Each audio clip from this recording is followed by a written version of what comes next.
Original reacts, and this is How Ukraine Won the First Phase of the War, Modern Warfare documentary by channel Kings and General. Yeah, this is surprising. I know real life lore kind of covers, Russia-Ukraine thing, but real life lore isn't much of a history channel as in general knowledge type of channel, right? It's not a history channel. Kings and General is a history channel.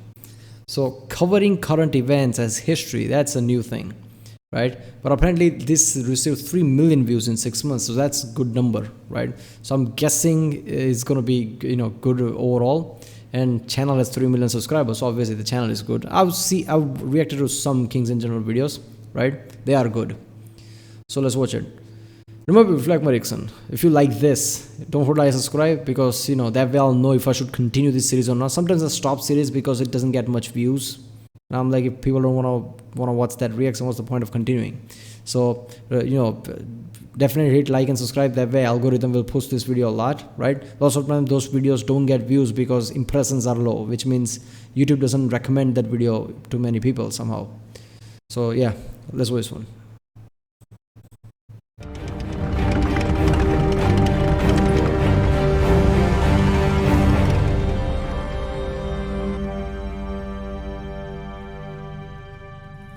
We like to be precise with our content and not cash in on the ongoing conflicts. So instead of spamming your timelines with hot takes constantly, we decided to take our time and summarize the continuing Russian invasion of Ukraine with monthly videos. This conflict will enter history as pivotal, both historically and in terms of military science, so we'll have more to say over the next while. For now, allow us to present you our video on the first phase of the Russian invasion of Ukraine. And with a look at the war's beginning, we can also recommend a celebration of a war coming to an end, brought to you by our sponsor Magellan TV. This documentary streaming service, founded by filmmakers, presents Tony Robinson's VE Day, Minute by Minute, an in-depth look at a single day, the day the war in the European theatre of World War II came to a close. It brings historians and veterans together to tell the story of a momentous 24-hour period that changed the modern world.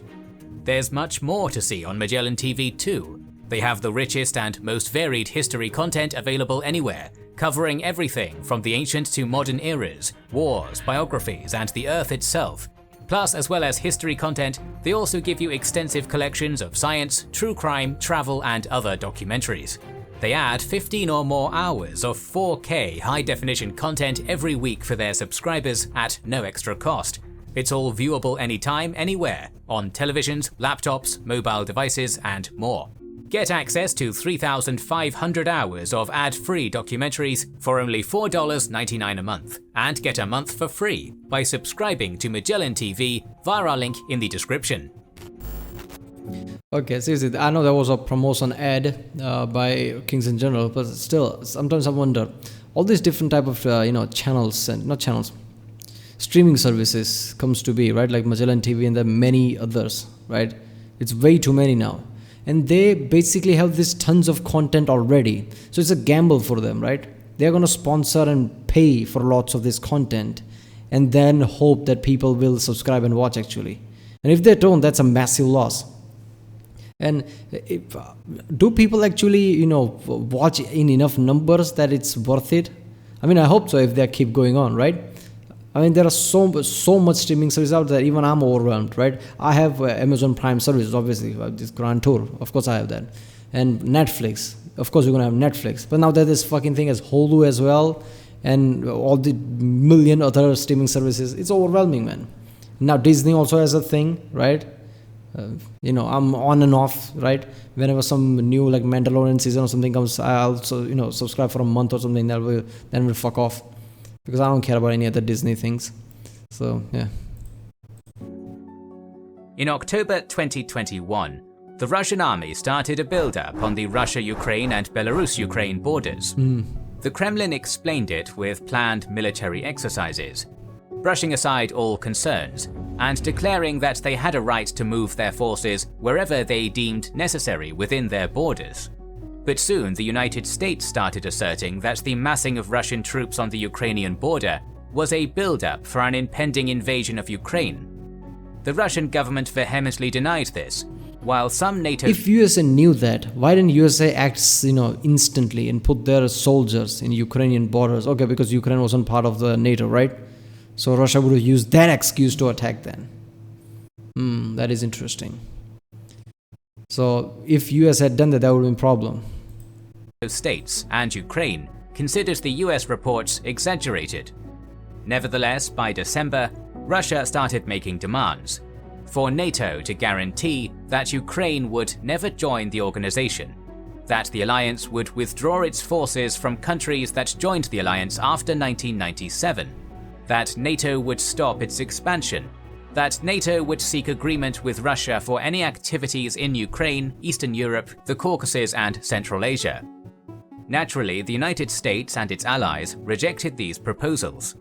Despite the Russian assurances and attempts of Western leaders like French President Emmanuel Macron to find common ground, the tensions continued growing. The table is long. On the 17th of February, forces of the unrecognized Donetsk and Luhansk People's Republics and Ukraine accused each other of shelling. Unrecognized governments of Donetsk and Luhansk ordered the evacuation of their populations. Wait a minute, didn't you recently, just a day or two ago, certain missiles hit, what was in Poland? NATO country? What was the response? What happened there? I don't even know the news of that. Damn, I didn't check the news. On the 21st of February 2022, the Russian President Vladimir Putin made a threatening speech, questioning Ukrainian statehood and calling it a Bolshevik-created entity. On the same day, Russia became the first country to recognize the so-called Donetsk People's Republic and Luhansk People's Republic, justifying this step by claiming that a genocide had been committed by the Ukrainian government and neo-Nazi groups against Russian-speaking people in Donbass. In the early morning of the 24th of February, Putin announced the start of the special military operation to denazify and demilitarize Ukraine. A military conflict in Ukraine, which started in 2014, turned into a full-scale war with Russia's invasion. According to different estimates, Russia deployed 150,000 to 200,000 troops out of total active personnel of approximately 900,000, along with up to 40,000 separatists from Donetsk and Luhansk, later joined by a few thousand troops from Syria and separatist republics of Abkhazia and Ossetia. It is safe to assume that most of the best Russian troops were deployed to Ukraine. At the same time, the rest of the active personnel were mostly conscripts, stationed throughout vast Russia. The Russian army divides into battalion tactical groups, BTG, which are autonomous military units consisting of infantry, armored and unarmored military vehicles, artillery, field hospitals, and so on. According to the latest pre-invasion figures provided by the official US sources, Russia amassed approximately 120 BTGs on the border with Ukraine. BTGs usually have 600 to 1,000 infantrymen and are supposed to have 10 tanks and between 40 and 70 other armored vehicles.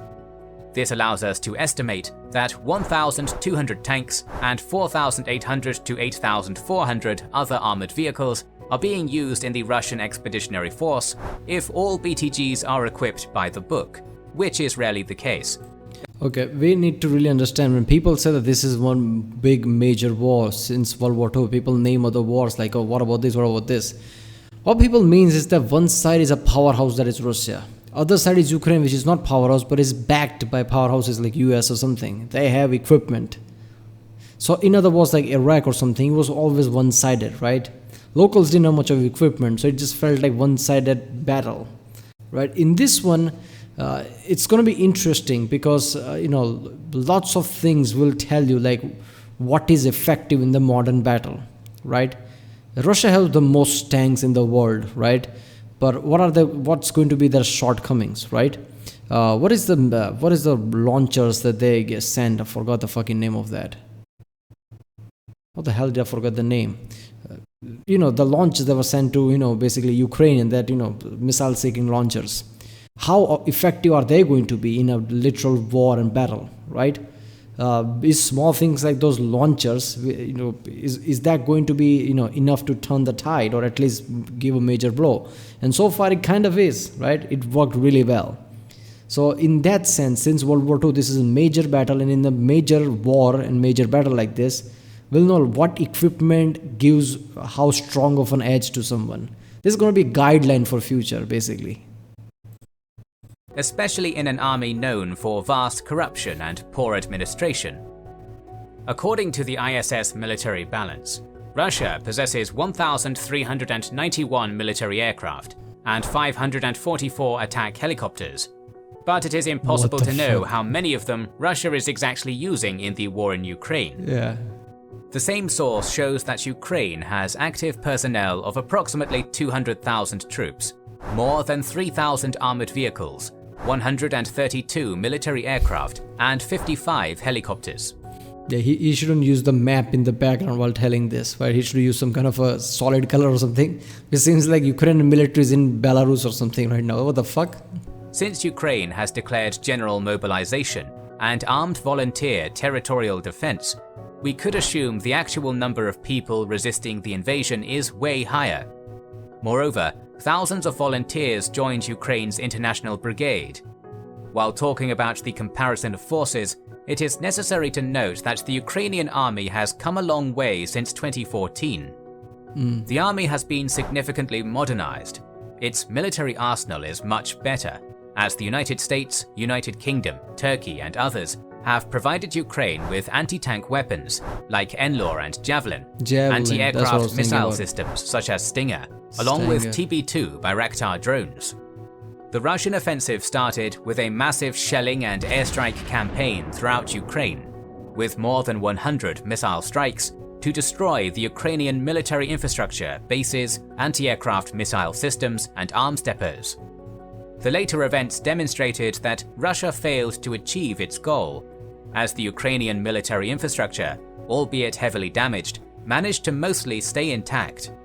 This was followed by a ground offensive in 4 general directions.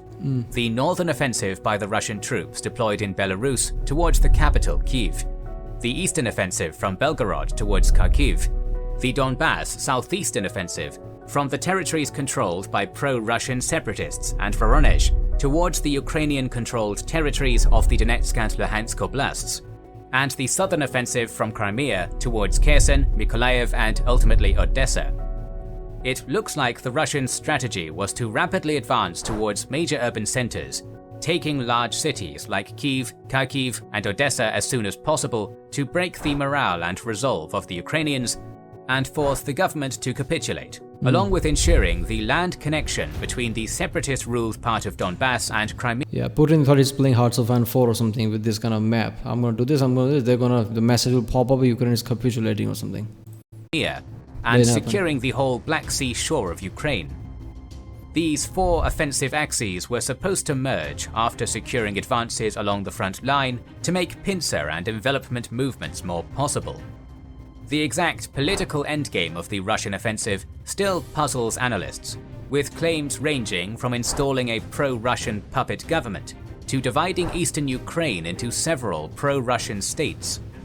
The Ukrainian defense strategy was an orderly withdrawal to urban centers while fighting advancing Russian forces, bogging them down in urban warfare, ambushing and attacking their supply lines.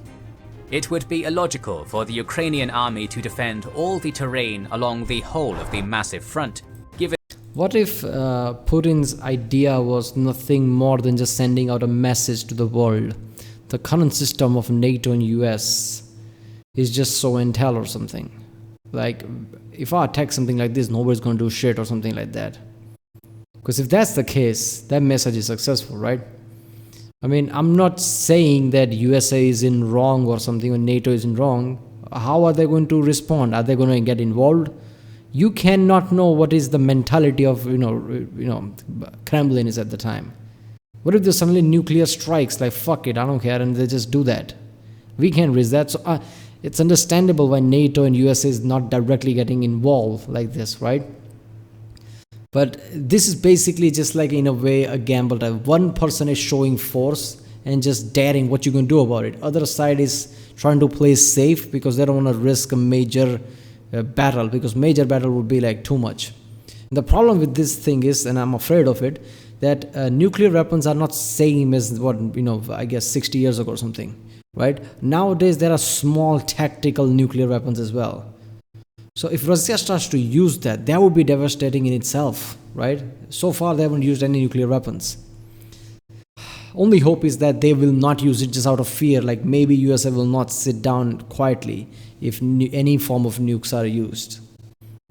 And with the current situation, with the attack on, 2 people died in Poland because of the missile strike or something, as far as I remember. If there is no response because of that, that's a way too big of a thing. And, Putin just will think like, doesn't matter even if I hit NATO, nobody will do shit. Given the Russian advantage in firepower, the analyst Michael Kaufman calls this tactic trading space for time. On the first day of the invasion, Russia made the most significant advance on the southern front, where the 58th Combined Arms Army, CAA, advanced for about 60 kilometers, pushing the Ukrainian 57th Motorized Brigade back and taking the North Crimean Canal and reaching the outskirts of Kherson. On the northern front, the 35th CAA took Chernobyl and the Chernobyl power plant, while the 36th CAA pushed towards the capital Kyiv, bypassing Chernihiv. The Ukrainian 1st Tank Brigade managed to halt the Russian advance, as it failed to capture the city of Chernihiv. The 41st CAA's advance towards Kyiv from Sumy was also halted in the outskirts of Sumy by the 56th Motorized Brigade. The Russian airborne attack on the Hostomel airport near Kyiv by the elite 31st Guards Air Assault Brigade of the Russian VDV, Elite Airborne Army, also failed after a Ukrainian counterattack. The rapid capture of Kharkiv did not happen either, as the 1st Guards Tank Army could not break the resistance of the Ukrainian 92nd Mechanized Brigade. We need to really, people like, holy shit, how is Ukrainian soldiers winning here? Dude, Ukrainians have everything to lose. It's their country. They're fighting for their country, their survival. But Russian troops don't even know what the fuck is happening. They were just given orders like attack Ukraine, and they're like, and their relatives probably live there, right? We need to understand like this is like very close places. Lots of Russian relatives also live in Ukraine. So when they attack major cities like that, and those soldiers are not stupid. Even they realize like this is a big thing. Nothing like this has happened in a long time, especially places like this. So when cities like Kharkiv, Kyiv, whatever the fuck, I forgot the name exactly, capital name. When this kind of a major shining cities get bombed, damaged, even they're gonna feel like, why the fuck are we doing this? So of course their resolve is not going to be as strong as Ukrainian resolve, right? So clearly that's why you hear like lots of Russian soldiers or tanks got defeated by this Ukrainian team. Of course they did. Of the Luhansk militia and the Russian 20th CAA towards Severodonetsk met the resistance of the Ukrainian 53rd Brigade, with heavy fighting around the town of Shtestya. Elements of the 8th CAA and the Donetsk militia pushed the 54th Mechanized Brigade towards the northwest from the Ukrainian DNR line of contact, and the 56th Motorized Brigade towards the east along the Black Sea shore, with heavy fighting around Mariupol, but failed to reach its overall goals of taking over the rest of Donetsk Oblast and breaking the Ukrainian resistance. On the 25th of February, heavy fighting on all fronts continued. The Russian troops forced their way into Oblon, a mere 9 kilometers away from the Ukrainian Parliament building. The 95th Air Assault Brigade and the 72nd Mechanized Brigade were there to protect Kyiv. At this point, the United States even offered Ukrainian President Zelensky a chance to leave the capital, to which he reportedly replied, "The fight is here. I need ammunition, not a ride." The threat to the capital was real, as during his speech to the nation, he called for the Ukrainians to brace for an offensive and urged them to prepare for a hard battle for Kyiv. Zelensky's refusal to leave and insist. Look, people might have very opinion of him. People might even think that, oh, he's just showing strength, this and that. But you need to understand that's way too close. Right? He just said, like, I don't want to go out of here. I want to stay here. You feel like, oh, he's just, there is no real threat, but there's a real fucking threat. If Russians take over, which they should because they are more powerful than Ukrainian army and they have more resources, anybody would think, like, doesn't matter how much resistance, there's a high chance they would take it over. Right? Zelensky and his family would disappear. Right? Russia would not point blank kill them and show the world they're dead. They would make them disappear before the news even can reach anything. And slowly people realize that they were killed or something. Right? Same things happen in lots of places like Saudi Arabia and something. People just disappear. That's what would happen.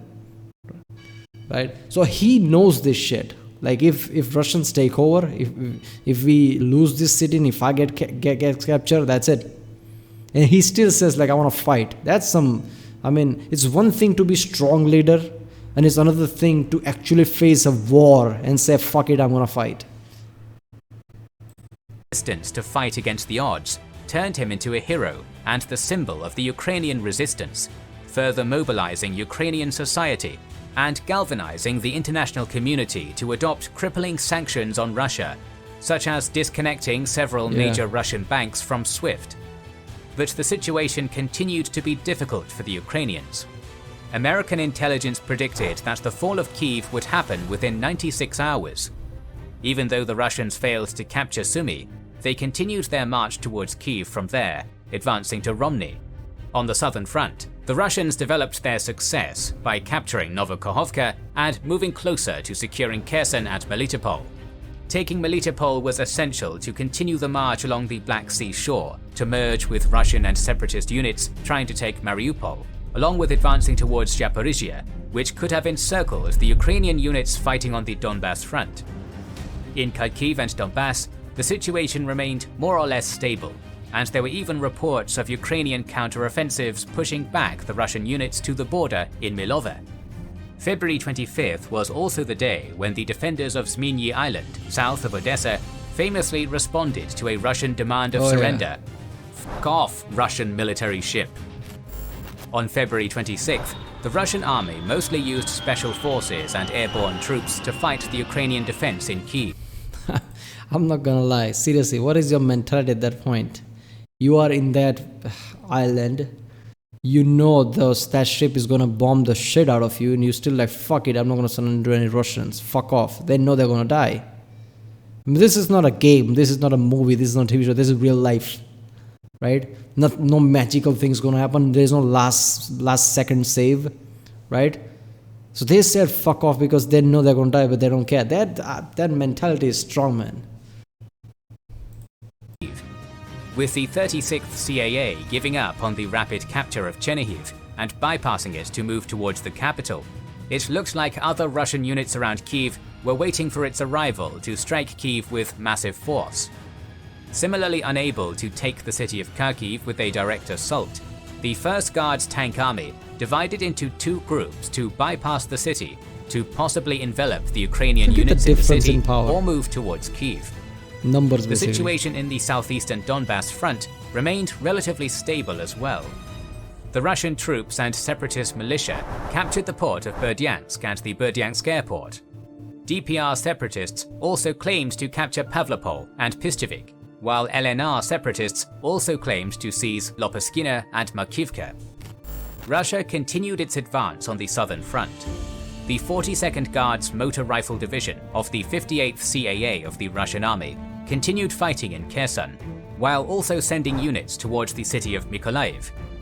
Other elements of the 58th CAA were engaged in fighting to seize Melitopol, along with advancing towards Enerhodar and the Zaporizhian power plant in the north. Alexei Arestovich, the advisor to the Ukrainian president, admitted on February 27th that Ukraine lost control of the whole of Berdyansk. Prevailing in Kherson and Melitopol, capturing Henichesk and Kherson airport, meant that the Russian offensive on the southern front developed its success, increasing the threat on Mykolaiv and Odessa in the west and Mariupol in the east. The first reports of the Russian army merging its offensives in the southern and southeastern front around Mariupol also emerged on that day. But the continuing assault on Zaporizhia, namely on Enerhodar, Vasilivka and Tokmak, meant that the 58th CAA, the most successful unit of the Russian war effort so far, had to fight in three different directions, dividing its resources. On other fronts, the situation remained more or less stable, as Russia made small gains, such as the capture of Kupiansk and the encirclement of Konotop. But the 41st CAA's attack on Priluki and the 1st Guards Tank Army's attacks on Kharkiv and Okhtyrka were repelled. By now, it had become clear that the strategy of causing collapse of the Ukrainian defense by rapid mass offensive on major Ukrainian cities had failed, as the Ukrainian army not only remained functional in the cities, but also managed to harass Russian supply lines and inflict major losses on the Russian manpower and military vehicles. In response to the Western sanctions and failure to rapidly defeat the Ukrainian resistance, Putin ordered Russia's nuclear forces on high alert. The valiant defense of Ukraine caught the West by surprise, as contrary to almost unanimous expectation of the fall of Ukraine, the Ukrainian army remained a force capable of defending the country. As a result, for the first time in history, the EU announced direct military aid to a foreign country, Ukraine, while Germany made a major turn in its foreign policy by sending weapons to Ukraine and stating its intention to dramatically increase its military spending. We're gonna increase military spending. Everybody like, oh god. Alright, you know what? I'm gonna stop here. Holy shit, it's a 30-minute video. I don't know if people are gonna watch this or not, so there's no point of just completing this video. If this video gets views, I guess I'll finish this. I don't know, but yeah. So far, this has been interesting. I like this graph thing. It's like, you know, it's like Napoleonic War, but it's the current fucking war. Yeah, this was something. But seriously, I mean, we still feel like this is like slowly doing things slowly, but this could escalate really bad. I've been saying that for about 6 months, and it's, you know, tough shit. Yeah. People have nukes. The day we acquired nukes, there's a reason why there was a cold war and not a direct war. So an actual direct war happening, I don't even know what. Yeah. Alright, well, if you like my next one, like, subscribe, and I guess I'll see you next time.